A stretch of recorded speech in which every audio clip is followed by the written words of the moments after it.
First item is roll call. Tonight we have with us council members Greg Burnett, Nicole Eady, Nicole Ayers, and myself, Barbara Smith. And if we have others join, I'll go ahead and make that notation. But we do have a quorum.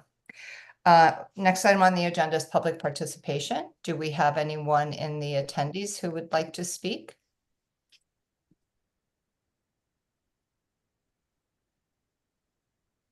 Joanne, you're muted. Sorry, I'm just looking at the list here.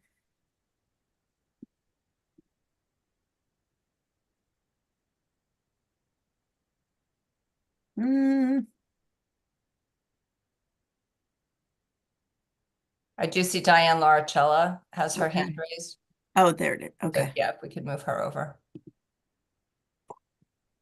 I'm not seeing her like you must be. Gallery. No. This is me. No. Attendees? Oh, there. Okay. Sorry. There it is. Okay. Diane, where is she? There she is. Okay. There you go. Thank you. Good evening.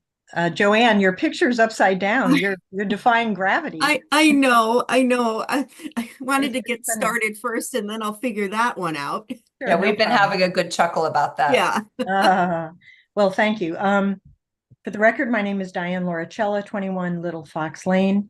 Wanted to comment on a few things. The first is item 4A, Mary Roman, truly a Norwalk treasure. And I guess you're going to be setting up a public hearing, or I'm not sure what stage this is at, but I know Mary and she's a member of my church. She was a member, truly a Norwalk treasure. So I think it's a terrific idea to name that track behind City Hall in her honor.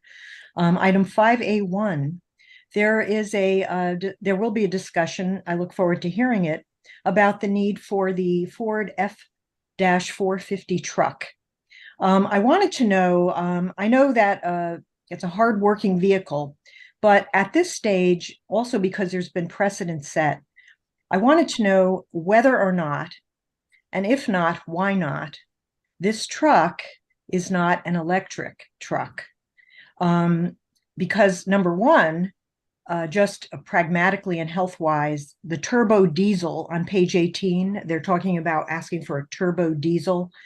Of course, they have the air quality, all the proper air quality controls, but in the face of what the city's just starting to do with fleet operations, I would hope that the Board of Education, which is up to 65% of our full taxpayer dollars, would embrace the same request for electrifying their vehicles. And even though this is hauling heavy equipment, if anyone tells you that it's too heavy for an electric truck, they would be misinforming you. So I wanted to know, there are rebates available, and I wanted to know if that has been sought after. If not, put this on hold without prejudice. Since it's March of 2025, you have at least one more month to look for and compare notes on what an electric truck, powered truck would be, an EV truck. And lastly, on item C under school construction, item C1, I wanted to ask, first I didn't know what FF&E meant. I found out later by scrolling down its furniture and other things, equipment.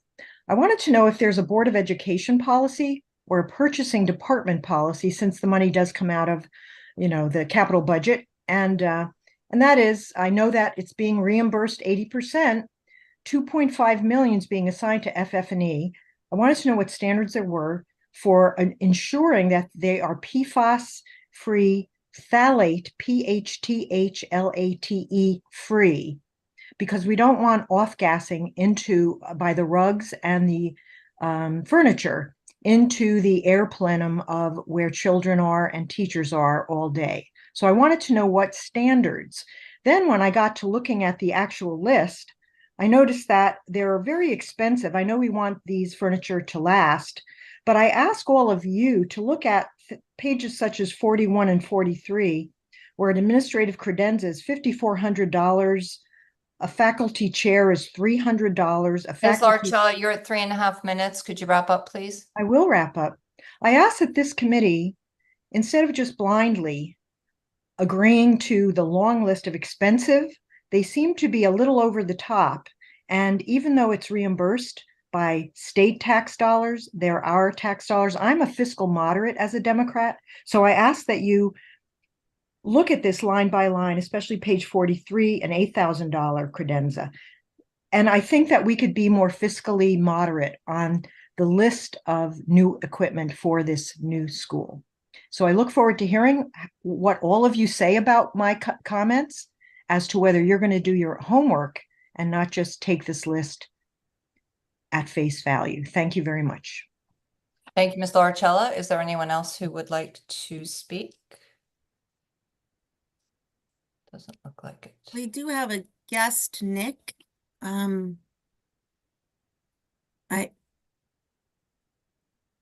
Nick, if you'd like to speak, you can unmute. Nope. Okay. Nope. Okay, so I will close public participation.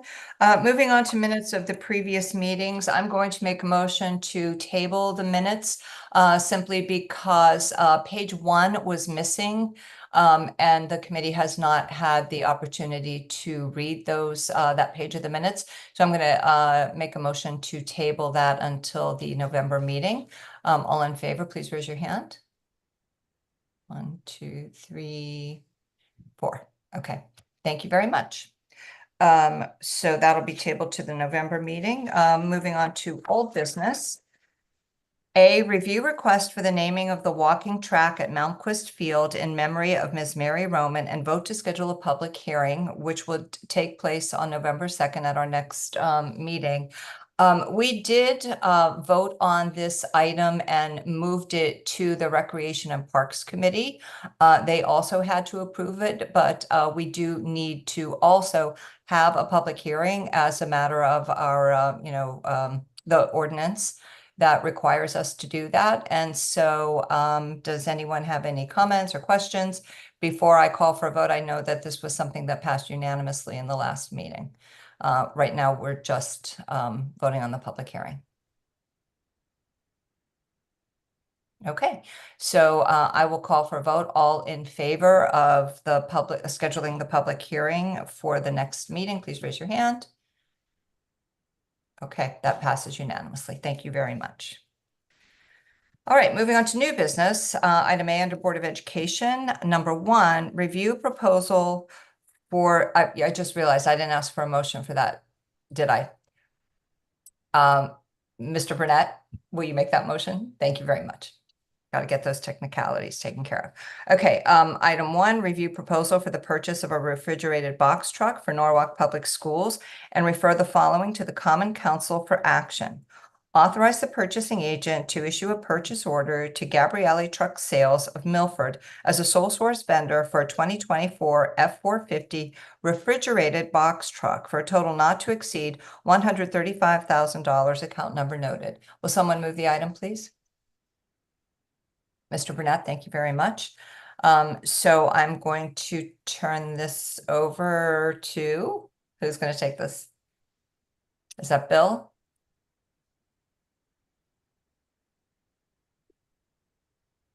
Joe. Okay, go ahead. Whoever's gonna take this. Hi, Please. I apologize. It's Jill Kress from the Norwalk Public Schools Food Service Department. Okay, hi. Joe You shared don't the look link like with me. You don't sound like Joe. Joe shared the link with me, so I'm assuming Okay. that that's why I'm coming up with his name, and I'm on my phone. So, Okay. so I do apologize. I just so if there are questions in regards to the truck, I am happy to answer. In regards to the refrigerated truck, we did request, and I did hear part of the comments. This is a diesel truck because it's a refrigerated box truck, and the refrigerated box truck kind of requires the diesel engine for the reefer that has to go on top of the vehicle. And we were not able to really find an electric vehicle that could, you know, run as an electric vehicle with the refrigeration on top of it. We did have to go with diesel and not propane because of that same reason. We would have had 2 separate gas tanks if we did go with propane and not in a diesel engine because of the reefer on top of it. So that was one of the reasons, or maybe 2 of the reasons. Thank you. That makes a lot of sense. I imagine this, it's a specialty type of product. Does anyone have any questions or comments? I know this is a hardworking vehicle, and keeping the food fresh for the kids is quite important. Ms. Ayers, you have a question or comment? Thank you, Chair Smith. First of all, thank you for food service for the public schools. You guys don't get the recognition I think you really deserve all the time. But thank you as a parent whose child uses your services. Thank you, thank you, thank you, thank you. My questions are simple. Can you just elaborate, if at all possible, on how often you have to buy these trucks and the capacity of the trucks as they are in service? So this is probably, I've been working with Norwalk Public Schools for 23 years, and this is the maybe second truck. So the first one we're driving now, and that's what we are hoping to replace. And this is the second vehicle that we've actually purchased for the food service department. The capacity, I mean, we are loading, you have about 12 schools you're loading the food on these trucks for. So it needs to really hold about a almost with the lift gates and stuff that are required. I want to say we're in like 10,000, 12,000 pound, when it comes to all the other items that are included on that truck. So I don't know if you're looking at. No, thank you for saying that. I think I'm going to ask, is this one truck the only truck we have in the district? Is it servicing all the schools? Like, we're just using one truck to do all the food service. Is that my understanding? No, this would be the second truck. But because we basically have the management company as part of our the district with the food, Chartwells has also loaned us a truck. So this would be the district vehicle, and Chartwells loans us a truck for a second vehicle. So we wouldn't be purchasing 2. We would just be purchasing this one for a district truck, and then the other we loan from our management company. Okay, so I'm sure that's cutting savings somewhere. Yeah, I mean, it does. It's with the district truck, it is a savings for us because they're not leasing us that Chartwells vehicle. So we will utilize the old truck for as long as we can, but it's probably not going to last much longer. So we do want to have a truck in the works at least, so that when this one is no longer usable, we have it. We have this new vehicle to utilize. Thank you for those answers. Sure. Mr. Burnett. Thank you, Madam Chair. Good evening, Jill. Hi, Mr. Burnett. Hi, you kind of answered some of my questions, which is what are we currently using? And so it sounds like we're borrowing a truck from some other entity that is not a City of Norwalk truck. Is that correct? We are still trying to use the current Norwalk truck. So the previous vehicle is still in use, but we are currently leasing or borrowing a Chartwells vehicle as well. So we do have 2 trucks around the district. One is usually the Norwalk truck, but depending on how it breaks down, sometimes we do have to rent a vehicle. And we do have one other truck, which is Chartwell. So there are two trucks riding around the district every day. One is Chartwell's and one is the Norwalk Public Schools truck. But because the Norwalk Public School truck is not all that reliable, sometimes we are using a rental vehicle to do that. So the next question is, should this truck get approved, what will we do with the current Norwalk truck? Is there an opportunity to repurpose that somewhere in the Yes. district? Yes, we would hopefully utilize it for catering deliveries, which is more very minimal and not really as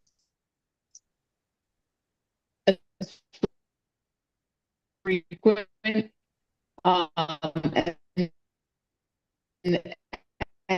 the end of the kid. So we would definitely hold on to it for as long as we can, until probably we can't drive it anymore. And then we would try and hold on to that truck for as long as we could. Joe, we missed a little bit of what you were saying just as you were going into, because you were breaking up a little bit. When you were saying I'm about, sorry. yeah, you would use it for occasional catering. So it kind of, it dropped off there a little bit. Okay, so let me see if I could maybe not use. We would try. Is this okay? Is this Yeah, better? that seems good. That seems We good. would try and hold on to that truck for as long as we could, because we hate to just get rid of something that's still driving. So we would probably utilize it for catering deliveries that we utilize for the district, and for any of the outside schools that we may do catering functions for. So we would probably hold on to that truck for those types of deliveries, as well as if a school forgets something. One of my drivers right now uses his own car to bring that stuff out to the schools if they ordered something or the delivery didn't come. So it would be kind of like a third-hand vehicle, so that when our drivers are out at the district schools delivering, that truck can hold any additional needs that might need to happen that are not anticipated during the day. Thank you. And one final question, just to address the comment that was made during public participation. So based upon your research, an electric vehicle is not an option for the purposes of this refrigerated truck. Is that correct? It is. It's not an option because as an electric vehicle, you have a reefer that you have to keep, that's used to keep the food cold. And then you have your truck, the regular, truck to run. So the electric vehicle wouldn't have enough power to keep that refrigeration going on a regular basis. So it would be kind of difficult for us to have an electric vehicle that could basically, run the reefer for the Great. refrigeration. Great, thank you. Ms. Ayers, did you have another question? No, oh, I'm sorry. Oh, it's okay. Your hand's still up. It's okay. Okay. All right. Very good. If there are no further comments or questions, I'll call for a vote. All in favor, please raise your hand. Okay, that's unanimous. Very good. Thanks very much, Jill. Keep doing the good Thank work you. feeding our kids. Thank you so much. I appreciate all your time. I appreciate it very much. Have a great night. You too. All right, moving on to item 2. Review bids for string instruments of middle and high schools and refer the following to the Common Council for action. Authorize the purchasing agent to issue a purchase order to Southwestern Stringed Instruments, Inc., Project 4394 New String Instruments for Norwalk Middle and High Schools in the amount of $302,268.85, account number noted. Will someone move that, please? Ms. Edie, thank you very much. I do know that we approved instruments for Norwalk Public Schools in the capital budget. And I do also know from a conversation I had with the superintendent that there was an intention to buy some stringed instruments, which were very much in need. So who's going to take this? Is that you, Rob? It is me. Okay. So thank you. The string orchestra instrument music programs in Norwalk High School and middle schools reach hundreds of students each year. And the program serves a variety of students from different ability levels, and they play at the local, state, and national level. The orchestras are on display in multiple concerts at different times of the year. And for the public and competition, we have our All City Strings coming up. I'll put a plug in for October 30th, and that'll be at City Hall. So hopefully people can come and see our different string programs play. Currently, many of the instruments at the schools are 20 years old or more and are in major disrepair due to both years of use and some being of lower quality materials. These instruments are difficult to play effectively, which will limit our students' growth. Teachers have accommodated by making their own quick repairs, fundraising on multiple platforms, or advocating for PTO dollars simply to survive. Our students rely on school-provided instruments as renting or purchasing is often too expensive for many of our families. And so we are hopeful that we can put new instruments into our students' hands to continue to grow our programs that are so valued in Norwalk Public Schools. Thanks, Rob. Yeah, I mean, I speak all the time about our extraordinary music program, and the orchestra programs are just a real gift to our families starting so young. I know we start in elementary school, which is incredible that we are able to continue that. And if you've ever gone to one of those orchestra concerts, I mean, they're incredible what our kids do and what our teachers do with the kids. So I'm very much behind this. Ms. Ayers, did you have a question? Or is No, your I hand? just wanted to piggyback. No, it's up for real this time. I just Okay. wanted to piggyback on what you said.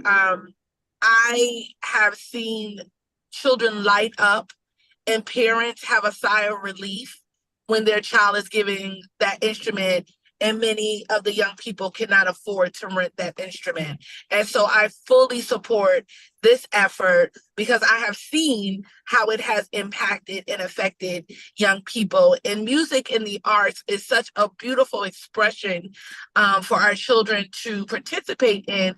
And a lot of times, it's a stress reliever for them as well.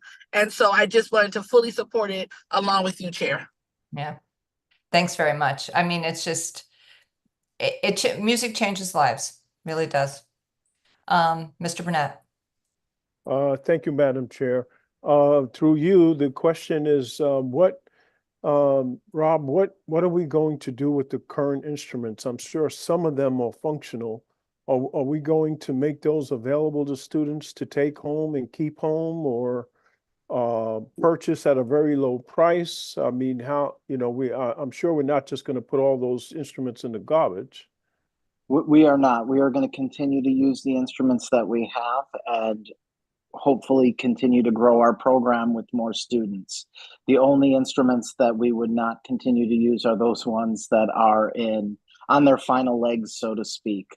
But the hope of the program is to really get more instruments into kids' hands and to continue to build our programs. And that's something that we have seen. We saw a drop in some of our programs during COVID. And now we are seeing an increase, and this is going to allow us to really continue to grow our programs.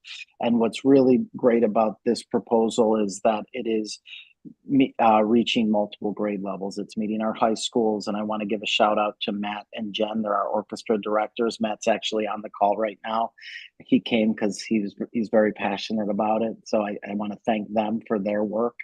But it's also going to go to our middle schools as well. And the proposal does have instruments that are half size or smaller that can be used in our younger grades. So it is something that none of the instruments will go to use. We will not be getting rid of.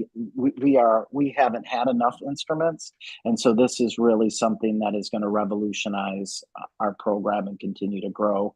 I would say for the next decade at least. Fantastic. It's Thank nice to meet you, Matt. I didn't realize that are you at, which school are you at? Hello, I'm the orchestra director at Brian McMahon High School. Oh, fantastic, fantastic. Yeah, I do know Jen as well. In fact, she graduated high school with my daughter. So she does an incredible job. So thanks for coming tonight, Matt. Absolutely. Okay. Any other comments or questions? All right, seeing none, I will call for the vote. All in favor, please raise your hand. All righty, that is unanimous. Thank you very much. Thank you. Thank you. Moving on to item 3, review sole source recommendation for the replacement of stage divider at Marvin School and refer the following to the Common Council for action. Authorize the mayor, Harry W. Rilling, to execute an agreement with Tri-State Folding Partitions, Inc. as a sole source vendor for the replacement of the stage divider at Marvin Elementary School for a total not to exceed $69,975, account number noted. Will someone make that motion? Mr. Burnett, thanks very much. I know that this does say a stage divider, but really what it is a gymnasium divider, if I understand from the backup. And so of course that's very important because that's how you have to separate the gym to so the kids can have their classes. So Bill, I'm going to assume that's you're going to take that. Yes, thank you, Madam Chair. So it's funny that this item is follows the one before because most elementary schools have a dividing door on their stage in addition to the curtains. And what they do is they actually use the stage for string instrument rehearsals. So what we have here is the current divider in the gym on the stage at Marvin Elementary School is original to the building. Got it. It's become a safety issue since it gets opened and closed so many times. We have it permanently fixed right now, and it's in need of replacement.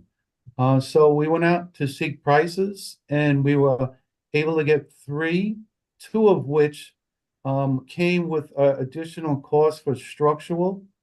So the cost was a lot higher. We have chosen, and we have done some research on a company called Tri-State. They do the structural in-house with their team, and they were a lot less money.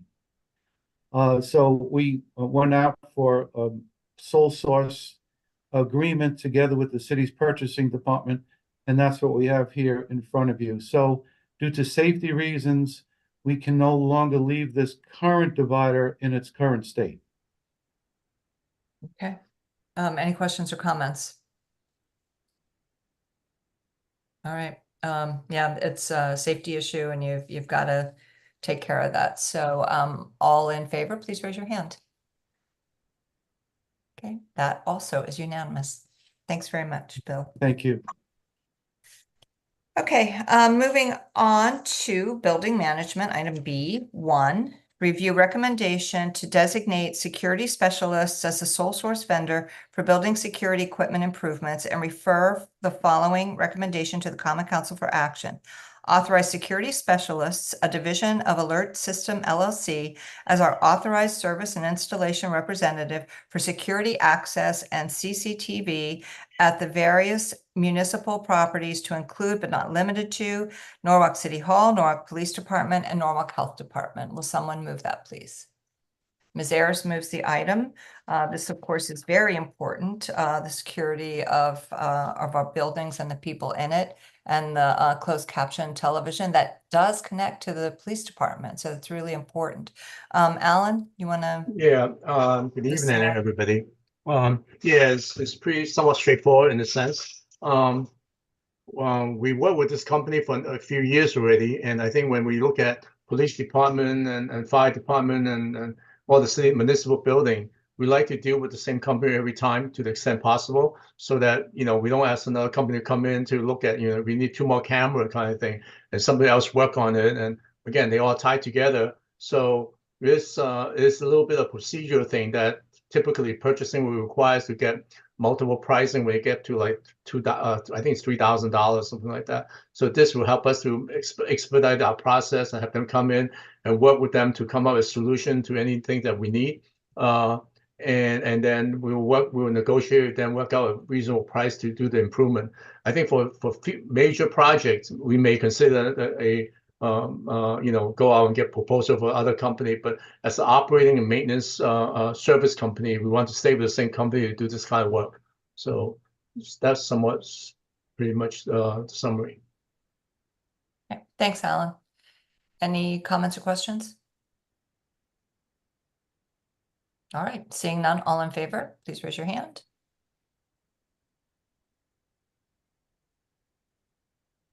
Opposed? Abstentions? Mr. Burnett, I'm not seeing your vote. Yeah, I was trying to get my hand up because I had a question. You had a question. In the authorization, is there a dollar amount associated with it? Because there's no dollar amount listed in the authorization that's before us. So that was my question. Yeah, there's no dollar amount. Most of these projects are small. Again, it's probably like $3,000 or $5,000 or stuff like that kind of. So it really operating relationship. There are times that may be more, but most of the time it's a smaller amount kind of project. Again, if for some reason we have a new building, we may consider going out for a different looking at other options. But this is really for servicing and miscellaneous equipment upgrade kind of thing. So even with a service contract, there's no specific fee that we're agreeing Yeah, to there's pay? no. Yeah, we don't have. This is not really a service contract, so we typically don't have to. They're not providing like, you know, annual inspection of the equipment. Really, it's when something's not working, we call on them to come in and to look at the camera, and if we need a newer version of some camera and better coverage, whatever, then we'll retain the services. Again, these are not like, you know, $100,000, $200,000 kind of contract. It's a maintenance and operational purposes.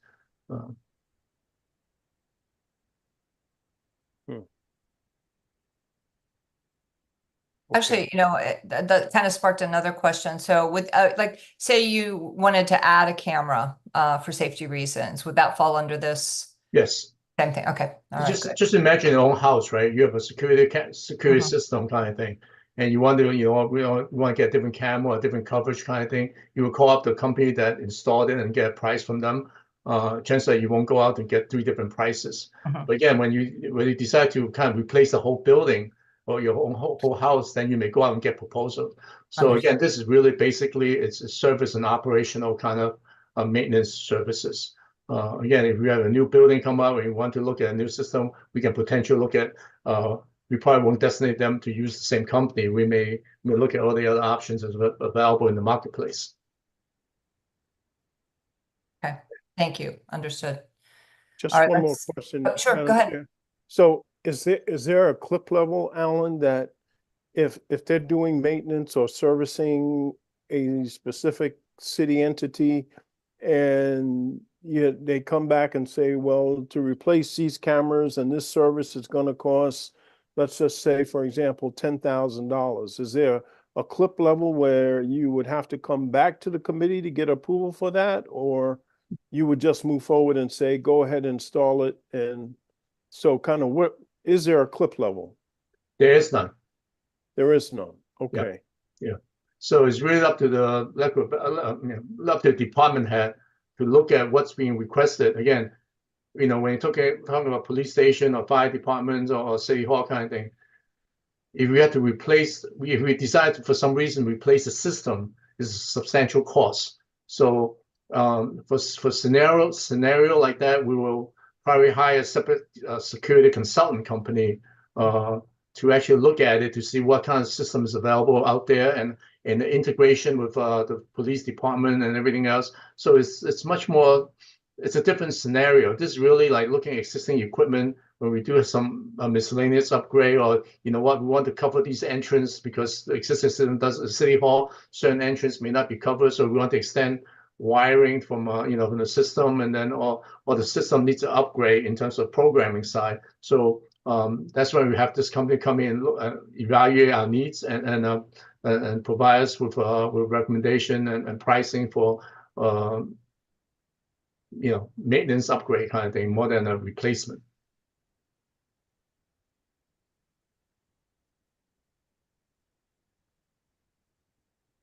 All right, thank you. I have no further questions. Okay. Ms. Ayers? Yes, Chair. And this is directly to you and possibly Councilperson Burnett as the Chair of the Finance. Do we not have an ordinance or a procedure, or my mind not firing correctly at this time of night, that says that any expenditure under $10,000 does not have to come to the council for approval? I'll May I? defer to our finance chair there. May I? To address that, that's specifically related to if we're going out to through purchasing to purchase an item. So the rationale behind my question, Councilperson Burnett, is using the scenario that Mr. Lowe presented, if they had to refab a whole, like the police department, wouldn't that have to come to us because that cost is over $10,000, and it would then first go to what committee is that? Public Safety Committee, and then to Finance. So there should not be a scenario where there is a $10,000 plus purchase that we are not approving. Am I to understand that correctly? I could be completely wrong, but I'll let Alan chime in on Yeah, that. go ahead, Alan. Yes, the city ordinance requires any projects that less than $100,000 does not necessarily go to common council. So typically anything under 100,000 does not go to common council. But when we do go sole source for some reason, then I have to come to common council for like, let's say $10,000 item. So what this does is so we will stay the cost. If something comes in for $20,000, $10,000, whatever it may be, for these miscellaneous upgrade, I don't have to come to common council because anything under $100,000 do not have to common council. But for item that does not come to common council, the purchasing department still have some very specific guideline in terms of getting additional quote. So I believe it's like either, I don't have the numbers in front of me, but there's a whole guideline. I believe it's anything under $4,000 or $5,000, we need two prices. And on and on. At some point we have to go out to bid still, but then it just doesn't go to common council for approval of those bids, but yet we still have to bid it out. I believe it's $20,000 or $25,000 we still have to go out to bid. But there is a check and balance. There's a safeguard. There's not just a writing of the check. There is some check and balance to make sure we're just not spending. That's the overarching question, I guess. I mean, he just like every department, right? We approve the capital budget that includes the department. And so if there were any additional spending over the capital budget, you would have to go to the BET, right? Or, you'd have to request additional funds. No, I get that, Madam Chair. I get that part.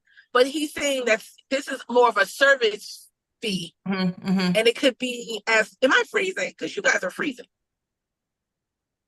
No, we hear you. We hear you. Okay. So if it's something as low as $3,000, my question is, is there a check and balance? We have to have a check and balance to make sure we're just not spending $3,000. And I'm sure it's somewhere already in the procedures. We just might not be aware of it, but someone in purchasing or Alan, there has to be a check and balance. Like there has to be a check and balance. There is.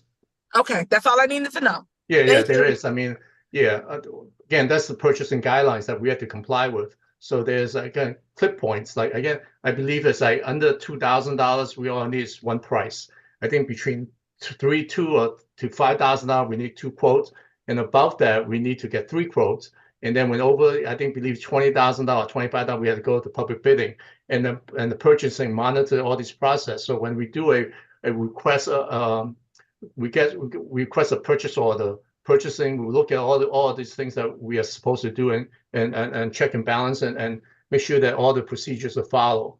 The reason why this is coming to the committee and the Common Council is that because this is a very unique service, and because there are times that we do not go and get separate pricing. So we want to make sure that the Common Council is aware of it. That for security purposes, we want to go to sole source, and this is with conversation with Sharon, the purchasing, that we are doing this, and she's fully aware that we need this, and she agreed to it, and that's why we're sending it to the council for approval for this very specific function that we want. Because it deviates from our standard check and balance. That's why we're coming to the council.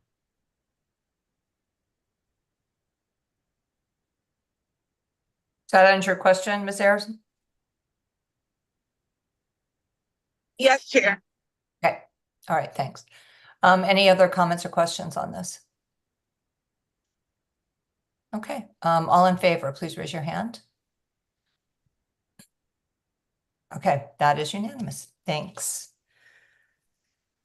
All righty. Moving on to item C, school construction. Number 1, review and approve FF&E and technology package for submission to the state Land Use and Building Management Committee is the recognized school building committee by the state. Common Council approval is not required.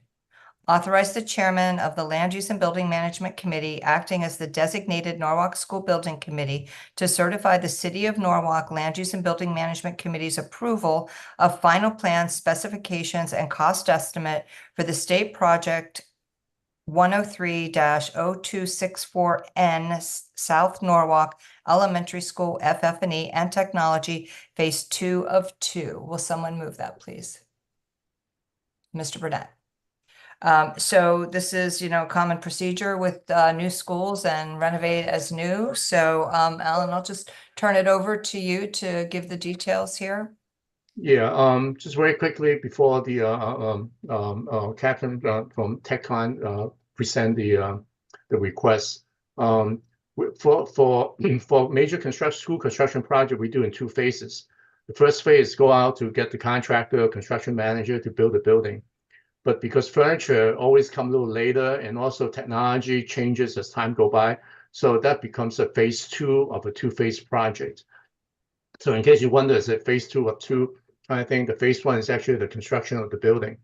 So as we go, we start the construction of the building, and then the design team working with Board of Education staff members and the principal and teachers, depending what the situation is, to develop the furniture package, and then we submit it to the state for approval. So that's what in front of you. It's really approving the furniture design and selection. Typically, the committee doesn't go into detail what color we pick, whatever. That's all kind of vetted out with the school administration and also the school itself, the principal. In this case a little different. I think there's a change of principal for the existing South North School at the old Columbus School. But at the same time, there is a lot of conversation, and also the design of these furniture. Because we have done couple of elementary school in recent years, including Lower Poner School, Jefferson, and recently Cranberry. The Board of Ed and Sandra's office we're familiar what furniture works and doesn't work, and is a kind of progression and knowledge and all of furniture that works for each school, and furniture do change for the education strategy and idea changes. So furniture do change, but when you try to keep up with the latest and best kind in terms of ideas and education and furniture, these furniture are expensive. So I think Catherine can go through. I think we have about 10 minutes or so for you. If you could go through some of the concepts and what's being submitted to the state, And one lastly is that the reason why this does not go to a common council is that the city, through the city ordinance, a designated land use and building management committee as the entity the state recognizes as a school building committee. So the state is not looking for the common council to sign any document. They're really looking for the school building, Norwalk School Building Committee, which is land use. So technically, we do not have to go to common council because the ordinance actually assigned the land use as the body. And also, when this project was started, there was a separate action that designate the common council designate this committee one more time as the school building committee. So assuming that this item get approved, Barbara, you will be asked to sign those documents electronically. So, okay, thank you. Okay, Catherine, we'll turn it over to you now. Oh, You're muted. you're muted.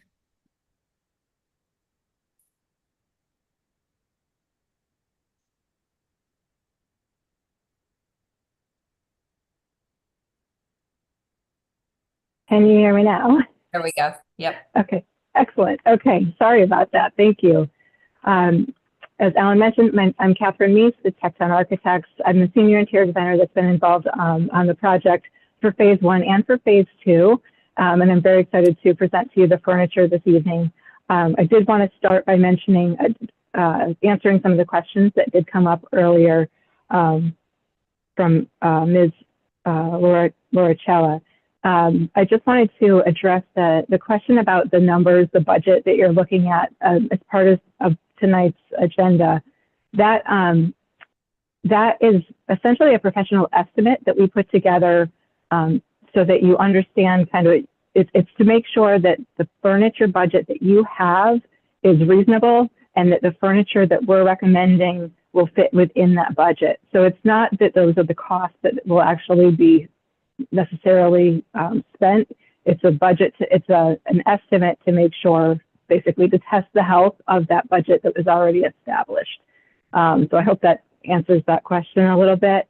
The other thing I wanted to mention, which should kind of make it a little bit clearer too, is that all of the furniture that we specify for these types of projects, this is all commercial furniture, which is why when you look at the cost of it, some of them seem very high comparatively to what you'd think, you know, for your house. Like, so the $7,000 credenza, that's actually a full office suite for an administrative office. So it has, you know, a desk, a filing cabinet, bookcase. It's all of that included. So I just wanted to clarify that in case in looking at that estimate document, it's a little bit confusing. The other nice thing about the fact that it's commercial furniture is all the furniture that we're specifying is furniture that has been approved through the state and as part of the state contract. And what that should assure you is a number of things. One, that it's going to be of good quality. The state requires a certain number of years of life to be expected from all furniture that's purchased. And that's usually about 20 plus years for furniture. So it's mostly furniture with lifetime warranties. That's why things like area rugs aren't reimbursable. It's because there's not a reason to believe that you're going to have an area rug last more than 20 years. It also, the state also requires that the furniture be low emitting in terms of chemicals. So the pieces have things like BIFMA certification, Green Guard certification, MOS certification. These all basically speak to the chemical output of the furniture. So just wanted to start with that, and then I'll share my screen here so that you can see the brief presentation we prepared to give everyone here this evening kind of an idea of the general furniture. Are you seeing my screen now? Yes.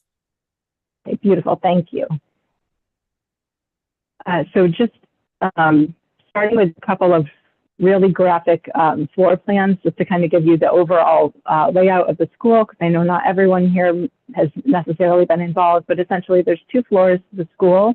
The main level, it will house the pre-K, K, and grade 1 classrooms, as well as a lot of the specials. And the upper level of the school will have grades 2 through 5, as well as most of the special education classrooms and some of the specials as well. One of the areas we're going to show you this evening is pre-kindergarten, and that's because that tends to be kind of one of the spaces that has the most furniture in it. We know that pre-K has special needs in terms of they need a lot of things that are going to keep them play acting.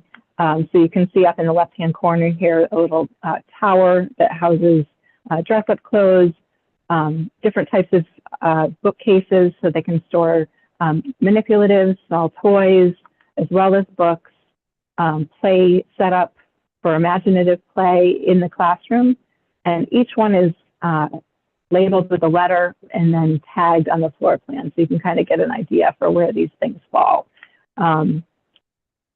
We have tables and chairs for the classroom set up here. The tables can be reconfigured so that they could be spread out or put together into group tables. We have sand table, teacher's desk, teacher's chair, cots, pretty much, and a couple little play couches, things of that nature. As Alan mentioned as well, we have worked in great detail with the school administrators on the selections for this furniture. And we'll get to some of the specials in here as well. Those have gone through those teachers as well so that they can weigh in on specific needs in terms of, say, for example, the media center, the band room, things like that. Grade 3, you can see quite a difference from pre-K. Here we have desks that are reconfigurable and grouped together in different, these are desks that are individual, so we can actually spread them out in the classroom. We can also put them together in rows. We can put them together in groups of 4, groups of 5. And one of the reasons this particular desk was selected is that there is a book bin that can be used and in any configuration be accessed by students. Also, one of my favorite parts about this desk is that it is an ADA desk. There's an ADA desk rather that matches it. We will have one ADA desk in each classroom, which is a requirement. And the lovely thing is that because it is the same shape and it's also from the same manufacturer, it would have the same finishes and really kind of blend in so that any student that requires this desk, it doesn't necessarily feel like they stand off from the other desk. It doesn't feel as different, which is nice. Also some soft seating for a little book area. Again, same desk, same teacher's chair. Those are very consistent throughout the school. Small reading area, additional bookshelves, and storage. In the media center, this is the overall floor plan of the media center. This is the circulation desk here. It's hard to see, it's a little bit light, but this is dashed in because this is actually built in as part of the phase 1 project. So it's millwork or casework. Everything else that you're seeing here is furniture. So we have bookcases all around the exterior, everywhere we don't have windows, and where we do have windows, we actually have bookcases beneath them. The goal was to store over 12,000 volumes of books, which we have achieved. These are bookcases in the center as well. And then on the right-hand side here, we have a couple of soft seating areas so that students can sit and read. And then on the left-hand side, this is more of a teaching setup. So we actually have a classroom set up, different tables, different types of seating to kind of make it a really fun learning environment actually in the media center itself. And you can kind of see the different types of seats that we have here.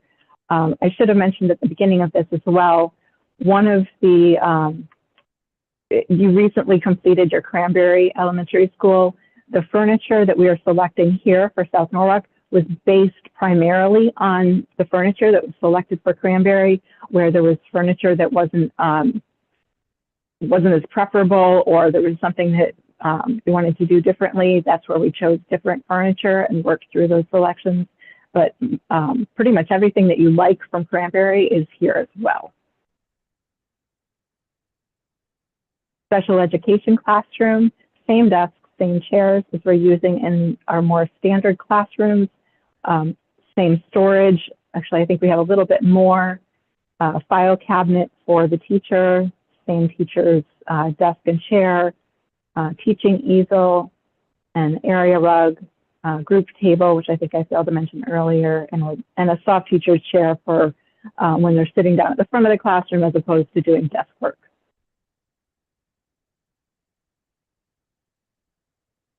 The art classroom here, you can see we have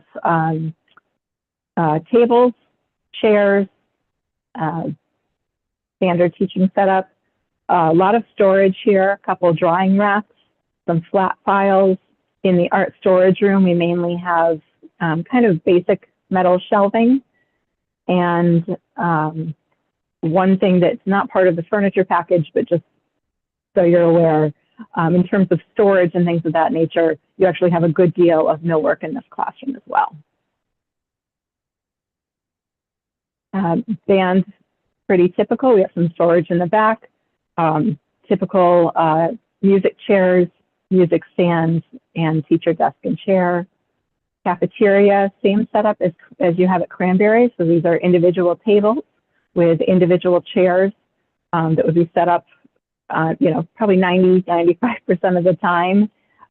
What you're seeing here, this is a storage closet, and this would contain chairs that would be stacked up. You can stack 16 high. So we have a number of carts in here, and that is to allow us in those 5 to 10% of the time when you actually need to set up the cafeteria for a presentation on the platform.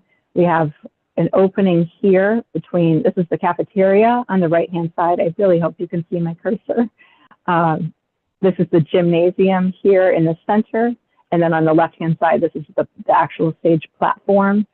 So we are able to set up 440 chairs here for any kind of large presentation that you might have on the platform. So those would be housed in here most of the time. Meanwhile, the tables would fold up and just store in there when you are using the chairs. We also wanted to show you the multi-purpose room. So there's no furniture in the multi-purpose room, but I think this was a special request that we share how this room kind of looks and functions. And this is a room that has kind of an athletic floor to it, acoustic panels in the colors. This is an older rendering here, but we did want to show you this for the color and the general feel of the space. You can see it's a really high ceiling. These are the more, these are the current elevations of the room. This is how it will actually be built out.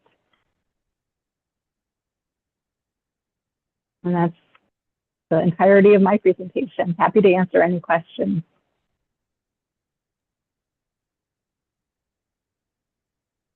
Thanks, Catherine. Does anyone have any questions? Mr. Burnett, and then Catherine, I'm just going to ask you to stop sharing your screen so we can see everyone. Absolutely. Thanks. Go ahead, Mr. Burnett. Yes, thank you, Madam Chair. The question I have is, well, what type of flexibility do we have, especially with the younger grades, the pre-K and kindergarten, first grade? If for example, if the population size shifts and we don't need as many kindergarten classes as first grade classes, and we need to increase the number of first grade classes, do we have the flexibility to do that with the furniture and fixtures, or will we be limited to the point where, well, we can't make this first kindergarten class a first grade class because all the furniture, fixtures, and stuff in the room is built out for a first grader and not a kindergarten? So where's the flexibility in terms of if we needed to shift classes and the use of those classes? Sure, that's a good question. There is flexibility between kindergarten and preschool. They have very similar furniture, actually, so that gives you a fair amount of forgiveness there. And then the same is true for the upper grades. The same desk is used throughout, the same chair is used throughout. Also, in terms of the chairs that we specify, there's a range of sizes, because obviously for each grade, I mean, gosh, you have, a kindergartner who's really tiny and one that's really large. So there's actually a couple different chair sizes that we have for each classroom, each class grade. So those you could take the larger ones and shift them up to the next grade. Say you have a bubble year where the first grade is really large, you'll have that ability to kind of pull chairs differently between the classrooms. Also, in terms of the look of the furniture, the reason that we're using the same desk throughout and the same chair throughout is also to give you that additional kind of comfort that you have the flexibility there. There are schools that sometimes will do all the first grade, chairs are going to be red and all the second grade chairs are going to be yellow. And then obviously when you start mixing them in, it's very obvious. Here, the intention is to keep the color consistent throughout so that it's those bubble years you don't really notice from a furniture standpoint, and you can kind of borrow back and forth as needed. Does that answer the question? Somewhat. Greg, I'm sorry, let me interrupt Sure, you a little. sure, Alan. Yeah. I believe this is a 4-section school, so that means each grade has 4 kindergarten classes and first grade. And then what we did in the programming phase, we actually, I believe we created 3 more extra classrooms. So for those years that we have in a bubble and larger enrollment, so that year, that grade will have 5 classrooms. So we got extra classrooms that are set up for like kindergarten and I believe kindergarten, first grade kind of thing. Second and third is like it's another type of classroom. So again, we have 3 extra classrooms to handle enrollment increases, and they are furnished to fit those grades that as they say move up, they will go to that classroom. So we have that flexibility in terms of addressing enrollment, and the furniture in those rooms will be appropriate for that grade. So so we have the ability to flex, and the furniture would be designed for those grades as they move up. So we have no limitations in terms of furniture preventing us from expanding if we needed to, depending on the school population. Right. So I think pre-K is a little different, but for kindergarten and first grade, they both have class with bathrooms in there, I believe. So it's set up very similarly. So we got 1 extra classroom that has a K and pre-K. Again, I believe that second and third grade, there's another classroom that's set up for those 2 grades kind of thing. So they're a little different. So we did address it as part of the programming phase to address enrollment and increases, and then these 2 classrooms were designed for grouping of grades. Okay, thank you. Yeah, that was a really good question, because we know sometimes there are bubbles, right? And you'll have a large group come in, and you need an extra classroom for the kindergarten, and then they move up through the school. So that was a really good question, Greg. Thank you. Any other questions? Yeah, it's the furniture is so specialized, and it also really helps the teachers to to work the curriculum, and school has changed so much than from when we were in school, and you just sat in these desks, and there's so much small group work, and it really makes for the furniture really makes the best learning environment for our kids to succeed. So I think it's something that's really important. Okay, if there's no more questions or comments, I will call for the vote. All in favor, please raise your hand. Alrighty, that's unanimous as well. Thank you, everyone. And now let's move on to the school construction projects update. Okay, I will, Alan. Oh, I'm sorry. I have an ambulance going by. I can put the photos up online. Sure. Alan, if you'd like to speak to it? Yeah, I'm not going to take too much time on these projects. South Law School is moving along very well. We are scheduled for a steel topping ceremony. I believe it's next. That's not high. Yes, I know. Oh. Sorry. For next Tuesday at 11 o'clock. So this invitation will go out. I mean, I'm still very amazed. I don't get to go out often to look at the building, but since the early spring we started this project, this is what's happening. The steel is up, and it's scheduled to be pretty much complete, and the topping ceremony will be next Tuesday at 11 o'clock. I think I just repeated myself. So it is very exciting. Alan, it's actually 10 o'clock. We it's 10 received o'clock? Yeah, we received the invite Yes. to this afternoon. Oh, yeah, oh, okay. Okay, I thought we were talking about 11. Okay, very good, thank you. So is it this week? Oh, this is like 2 weeks ago almost. Yeah, 9/19, yep. So you know where the concrete is? Right, there it goes. This is more recent. 9/24. Okay, so yep. So again, by next week, the steel it's pretty much done, and then we will be doing the topping ceremony, which is generally speaking, the large piece of steel for the building. So it's a very typical ceremonial thing for new building construction to have that event.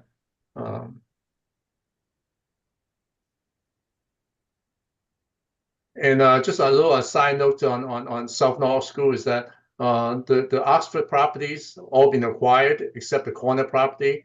The houses we have helped to relocate the residents in those houses, and we are looking at the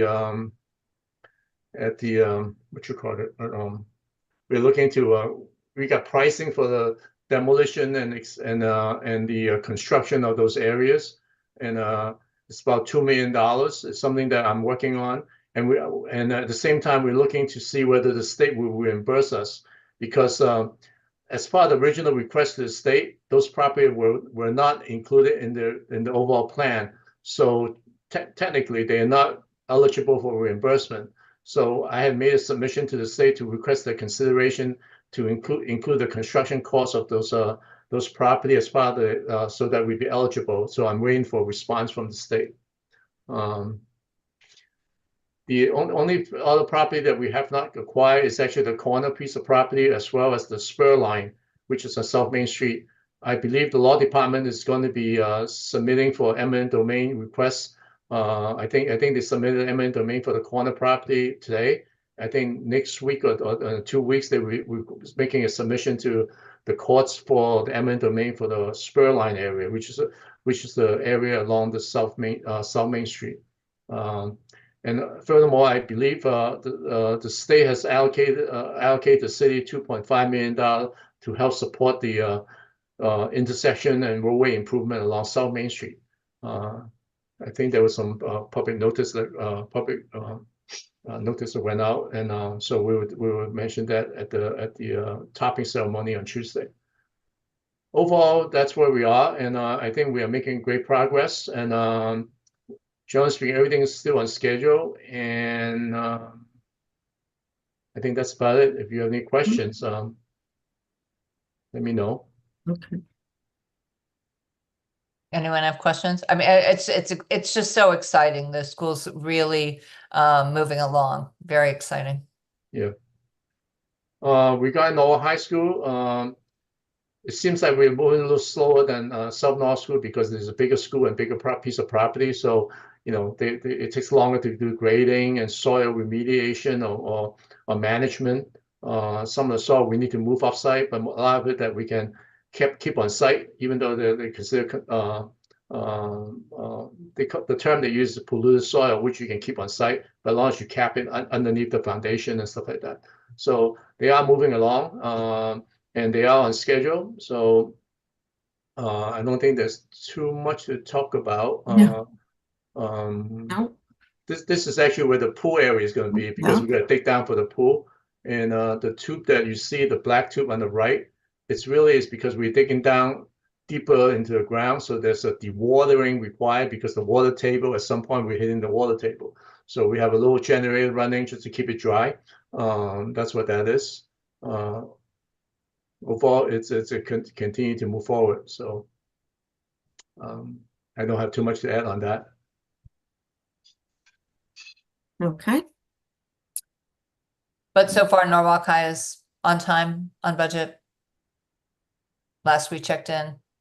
Yeah, I just want to remind me, yeah, it's on time. And the other thing that, in terms of budget wise, certain things we haven't bid out yet, like demolition existing building and stuff like that. So we will have to go out to bid on that, and then and we anticipated that we're going to request the state for additional money to finish the whole funding package, because those items has not been bid out.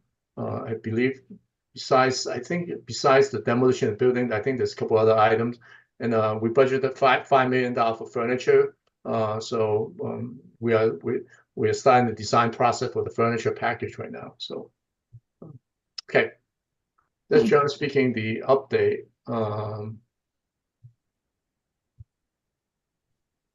I just remember something like back in South North School. This is a little complicated to explain, but what happened is when we designed the projects, the Oxford property and the improvement thereof, we bought like 5 pieces of property, like 3 houses and a commercial construction yard of Matera and Sons. That purchase of those property came after we developed the projects. So when we submitted the state, those property were not part of the project. So there's no construction cost allocated for that. So this year, as part of this year's capital budget process, I actually requested $3.37 million. Part of it is for acquisition and part of it is for construction of that area. As I said before, I'm trying to include, at this point, I'm trying to have the state to accept these properties as part of the project so that the city can potentially get some reimbursement money for this. What I want to mention to you is that as part of the Newfield Construction's guaranteed maximum price, we approved the contract for, I think it's about $50 million. The council authorized the building management department, which is generally speaking me, to do change order for the project, which is $2.5 million. The construction cost is about, for these additional properties, it's about $2.1 million. So I will be signing change order with Newfield Construction for about $2.1 million, so that we can incorporate the construction of this area. So just want you to know ahead of time for full disclosure that, again, the Common Council authorized $2.5 million for contingency. I will be spending $2.1 million for this improvement along Oxford, so that you are fully aware of it. So far we spent about $200,000 for soil remediation kind of thing, but there's enough contingency available to sign this additional scope. Okay, so again, potentially if we run into more change order item, I have to come back to request the council to increase the contingency amount, because I'm spending $2.1 million of that for the scope change. I hope I didn't confuse you too much. No, got it. Understood. Right. So again, I want to let you know ahead of time that what I'm doing, it is a large sum of money that we're spending. But again, this will never be was the scope originally. But this is what we need to do. So just want to be full disclosure at that time. Okay. Thanks, Okay. Alan. Thank you. Mr. Burnett. Yes, thank you, Madam Chair. Alan, when do you anticipate hearing back from the state on the possibility of including those additional properties for state reimbursement? We submitted it about, I would say three while I was out. I would think a month ago. They responded about 2 weeks ago, and they asked for additional information. Since then, we put those information together and we submitted to them this week. I have Jim Giuliano following up with them end of this week, potentially another week or so. So to answer your question, hopefully it'll be about 2 weeks. Then we will know. And the reimbursement rate for this project is 60%. Not all site improvements are eligible at 60%, because the state look at it like a basketball court. They look at it as a recreation facility for the city as well. So typically, something like a basketball court, they will reimburse at half the normal reimbursement rate, which would be 30%. But $2 million, whatever we get, would be some benefit, financial benefit to the city. Thank you. Any other questions?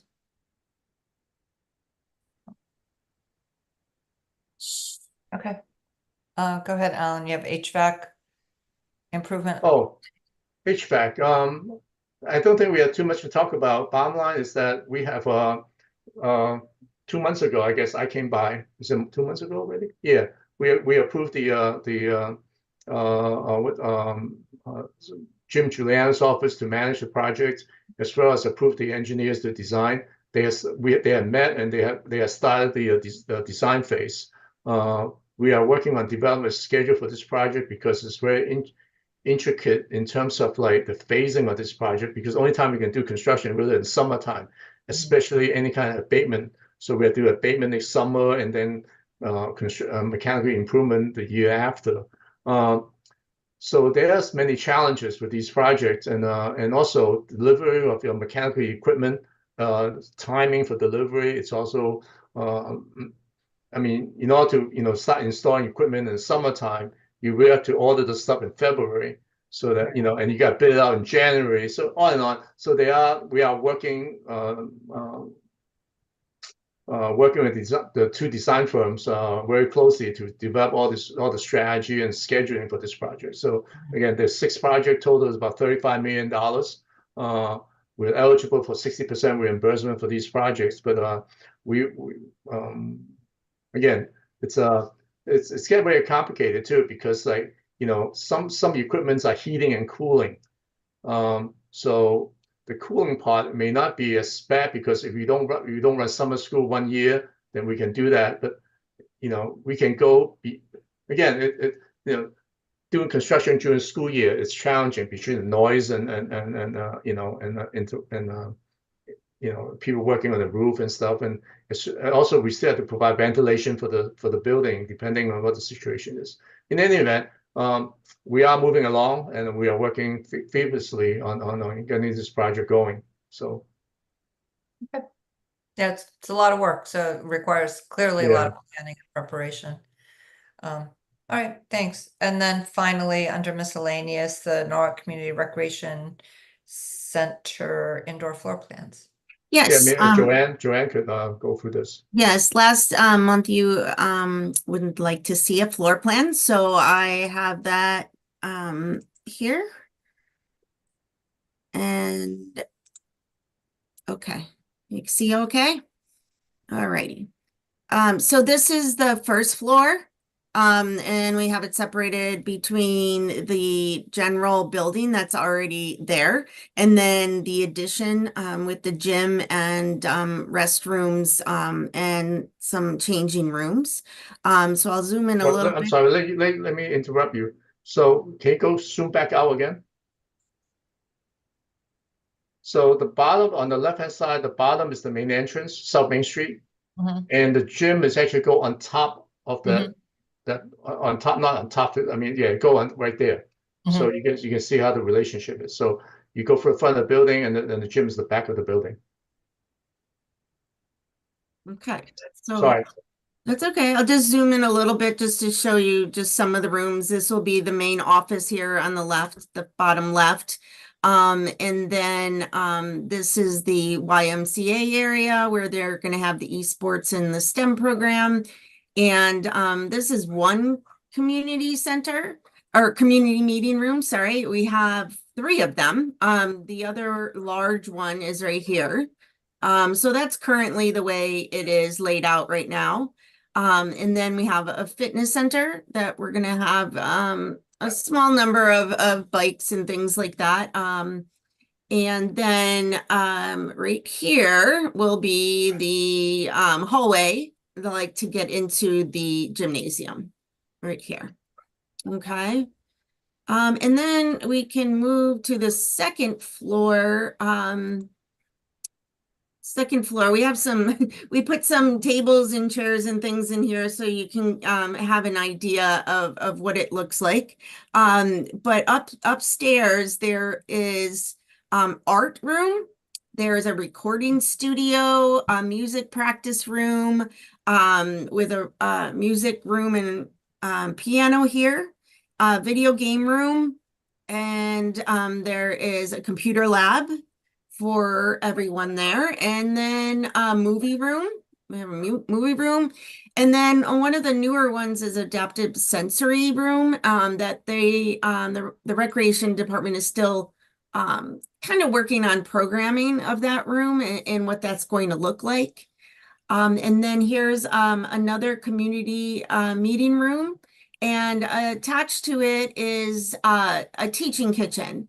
So a pretty large space that is going to have cameras and things like that so that students or adults when they are doing cooking classes can be around the large area, but then also in the back, and then all around the exterior of the room will be all of the appliances. So that is a brief synopsis of all of the areas. Is there any questions?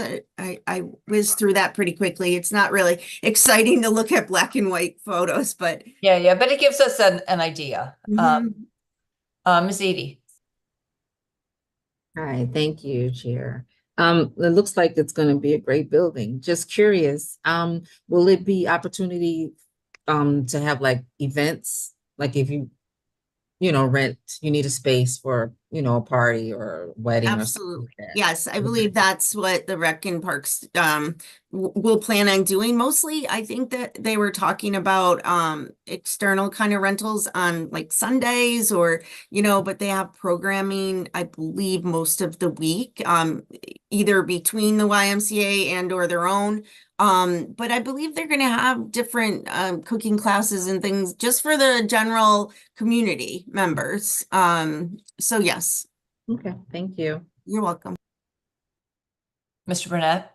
Yes, thank you, Madam Chair. Just going back to the connection between the current structure and the new gym in the back. You said there's a hallway that leads to the gym. I mean, is it all going to be connected, or is it going to Yes. remain separate? So No.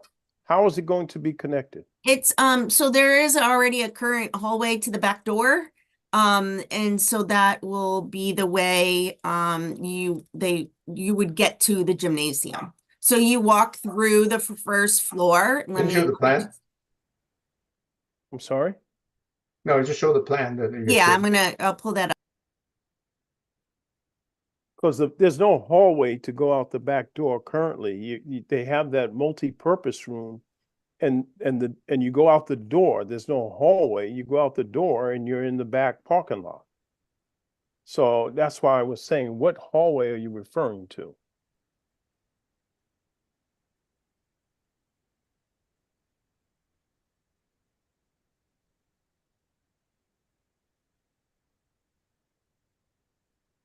So currently, there's a community room, and then off Right. the community room, there's a kitchen. Yeah. And And then then here's a corridor. There's a corridor right here, and this is like you said, the back door to the parking lot, but it won't be a parking lot. It will be a gymnasium. So the doors that's currently available going out the kitchen that leads to the parking lot, also that goes away? Are you saying above the catering kitchen? No, if you're on the Right. first floor Mm-hmm. currently, if you're in that kitchen area, there's a door that leads to the parking lot. And my question is that door going away? And is the gymnasium, is there going to be a corridor built, an enclosed corridor to connect the current building to the new gym? Or is it going to Yes. be separate access? No. The first item that you mentioned, there will be a hallway. Yes, that will be in the section above. And the door that you're referring to in the kitchen is going to be like, kind of like a roll-up garage door type of door to be a concession stand. So, that will look out into the hallway, while, Team B is in the hall waiting for Team A to finish. And so there's an opportunity for a staging area there. Greg, the existing door will be eliminated. Mhm. We are that whether was it B1, was it B121? This is the new corridor. We're connecting existing building here to the gym. Okay, that's where I was trying to get at, because you said that's a new corridor. That doesn't Right, exist right. today.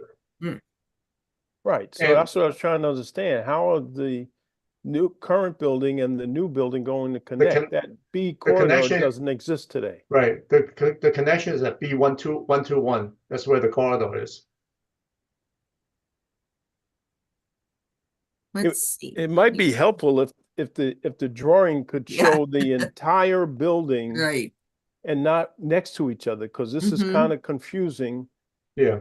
not showing them connected. So you Okay. see right where the cursor is, the B121 is the same Uh-huh. spot. So from that Oh, corridor, okay.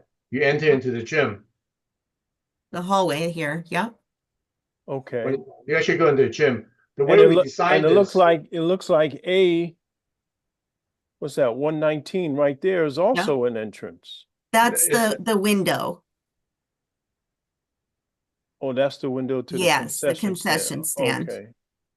so the way we designed this is that the gym has its own entrance. You can look at the left-hand side, says vestibule. So on weekends and at nighttime, if there's a gym there's active use of the gym, we will close that door where we have the connection, the B121, so that the public do not have access to the rest of the building. Meanwhile, the gym can function independently from the rest of the building. Great. That was my next question, that on off hours, there's no need to go through the main building to get to the gym. Right, You can Correct. enter the gym from the exterior. right. So that we had this portion of the building has its own bathrooms. Mm-hmm. So that we don't rely to, originally we were trying to reduce costs and try to use this bathroom inside the building, but keeping the bathroom, separate bathroom for the gym, give us the ability to be more flexible in terms of operation and doesn't have to have staff inside the existing building and controlling access. So again, whether was that B121 before, that door would be locked. So there's no access from the gym during off hours. Okay. Any Can other I just questions? ask, Yeah. you don't necessarily have to bring up the plans again, but what is the depth of the space, the hallway, as you come out that corridor and then, the window is here? What's the depth of that hallway between that wall and the gym? The depth of the whole, you mean the width? Yeah, The because I'm just corridor. wondering about like people crowding in, like you say, teammates, Yeah. in the gym and waiting, team B is hanging out and there's, maybe somebody wants to buy something at the concession stand, like. I don't know that. Alan, are you able to tell from the plan? Yeah, yes, can you go, Okay. can you put the plan back up? Yeah. I didn't see it, but I saw the.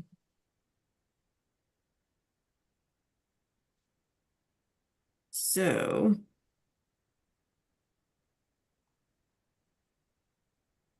So if you look at the double doors, they're they're 6 foot wide. Okay. So, Mhm. so we're talking about potentially 6'9".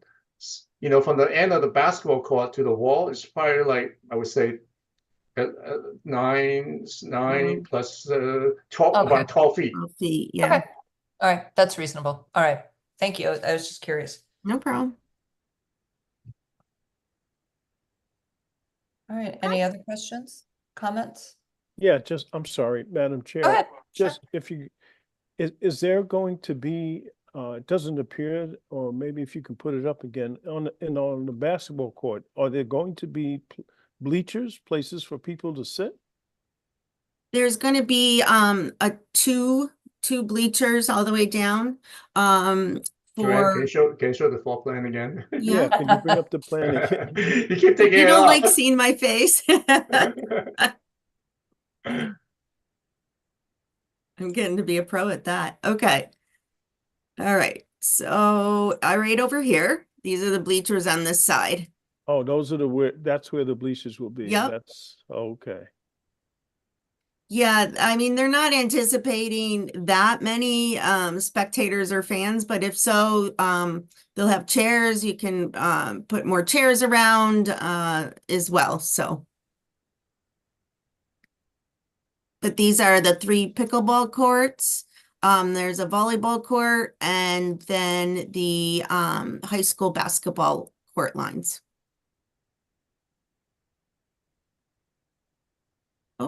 Ms. Ayers has a question. Go ahead, Nicole. Were you done, Mr. Burnett?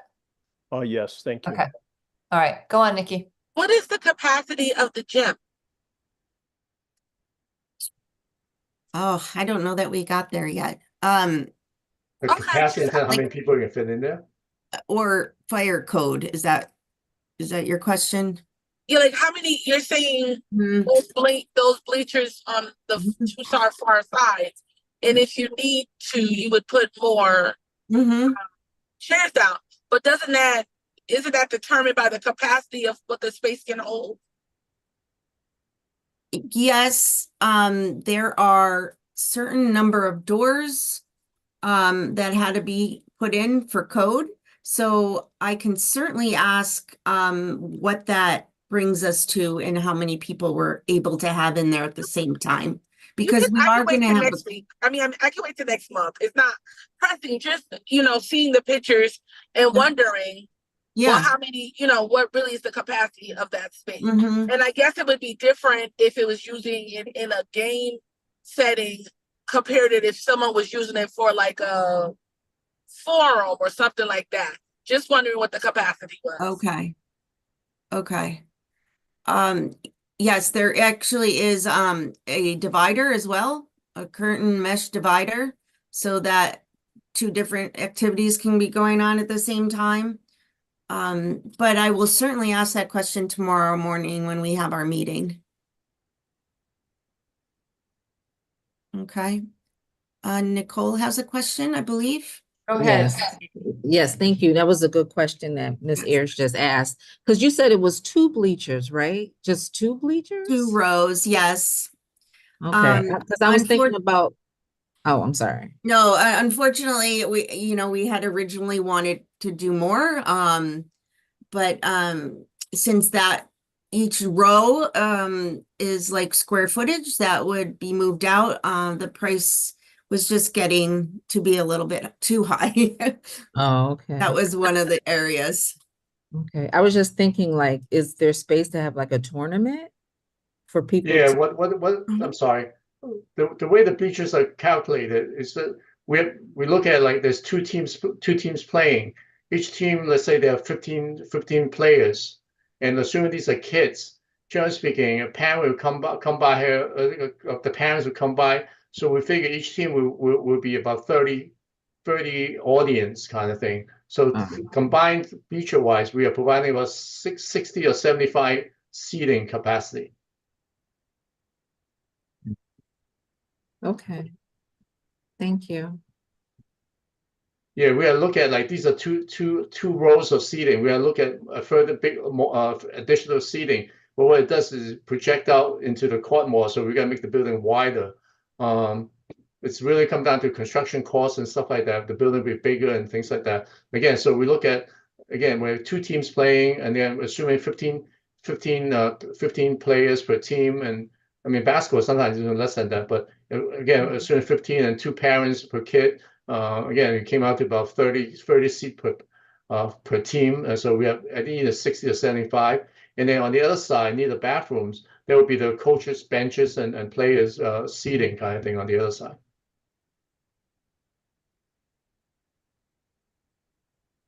Ms. Ayers, did you have another question? I do. I just want it to be reflected on the record.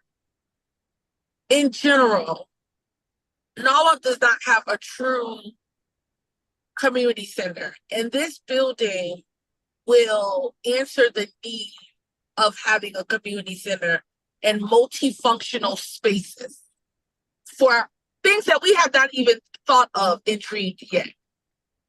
And I understand we are under a budget restrictions and we had to cut where we needed to cut. But from growing up in Norwalk and knowing how popular certain sports are, particularly in the community where our first community center is going to be, because I'm saying we need more than one, to say that the capacity may be 100 people for a gymnasium seems problematic. I think Ms. Edie said, what about tournaments and stuff like that? I've never been to a tournament in Norwalk with just 100 people. And so, but I do understand, Alan and team, that you had to cut and we had to you know, we were over budget and we were trying to get this project to come to fruition. But this gym space is so important to this community and the Norwalk community in general. I'm concerned, not with the project, but just concerned with the capacity of this space, because I see it being overused. And I think where we're at right now, it's like, oh, it's a casual use.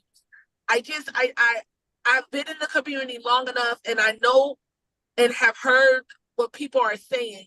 This is going to be overused. And because we don't have a true community center, you know, people are going to come to have activities here and to do tournaments here and to do programs. I anticipate this place being booked every weekend. When it was Neon, that community center, which was a room, which was much smaller than what you're presenting here, was very booked all the time because people use it for different things. And just want to put that on the record that I do have a concern, just seeing and hearing, and I know there may be nothing that we could do about it at this point, but the capacity of that gym.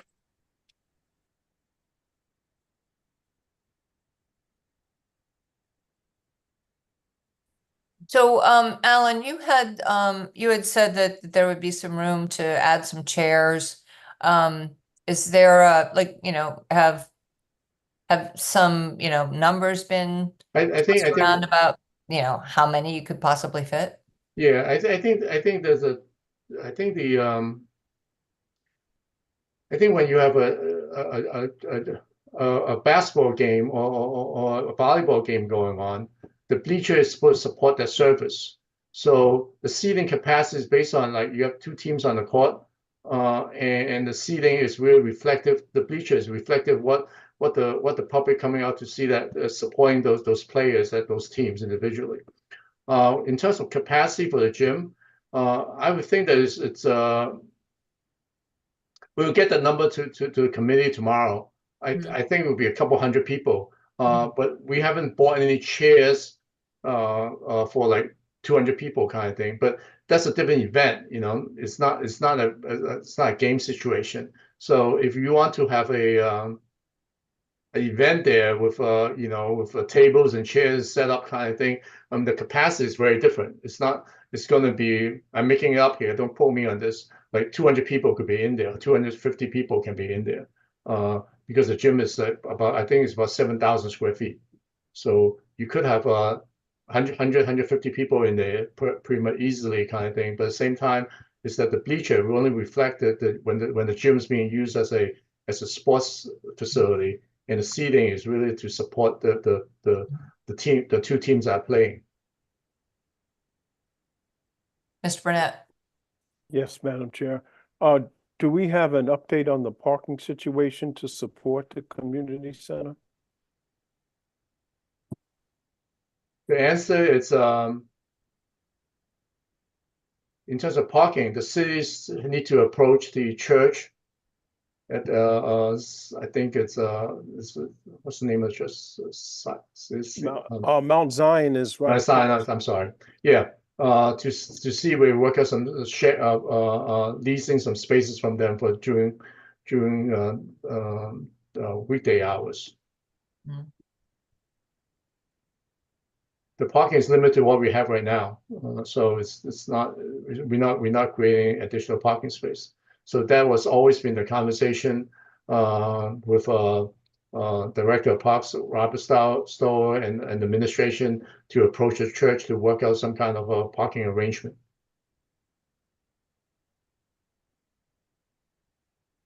And you're not aware of those conversations having happened yet? No. Yeah, they need to happen. So, okay.